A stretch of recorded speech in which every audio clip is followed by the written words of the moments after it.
Good morning, folks. This is Soho Lasco C3. Set your eyes on the bottom right of the frames about 4 o'clock. We've got Bruce Gary, Tony Phillips, and Matthew Knight all agreeing Comet ISON is not dead. Forget the experts, though. You don't need them today. You can watch on the fleet.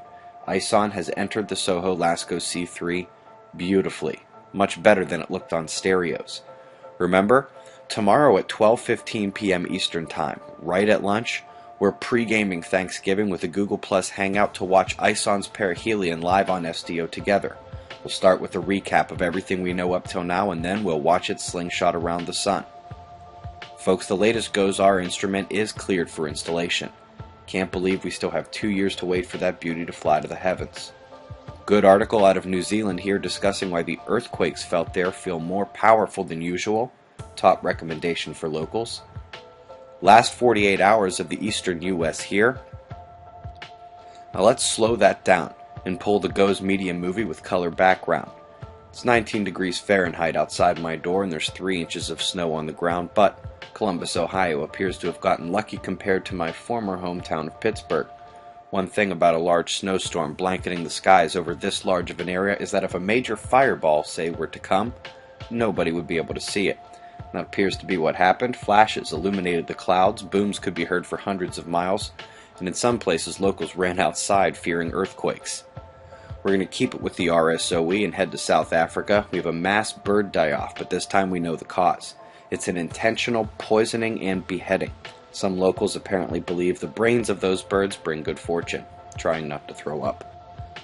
Buoy in event mode near South Bali, Indonesia, the most active volcanoes in the world. Not a major jolt, but right next to the now missing buoy which starred in disturbance under the ocean. If you are unfamiliar, I'd Google that today. Top weather watch does remain for the Indian coastlines. Lahar approaches with a full tank of gas. Solar wind elevations identified last night trailed off nicely, and the stability is absolute in our magnetic field. Then we come to the X-ray flux. No solar flaring. And if you just look at the departing groups, you can't expect that to change. But look at the last 36 hours of the southeastern quadrant of the Earth-facing disk. Remember, east and west are flipped on the sun? Look at these developing groups. I see separated but morphing magnetics that beg to start mixing today. And that's even before you come to the limb and see the beasts cresting now. Deer classifiers at NOAA, the double positive lead indicates that's twin sister spots cresting together, not one big one. The northern departing coronal hole strengthened while the equatorial bit appears much weaker. This occurred as the larger magnetic fields began to close up even more tightly above that opening. With that said, Middle East moderate uptick is all we've seen for quakes since the field closed after the 7-pointer down south. Shots of our star and the weather to close. Eyes open. No fear, it's 6:30 a.m. Eastern Time and that's the news. Be safe, everyone.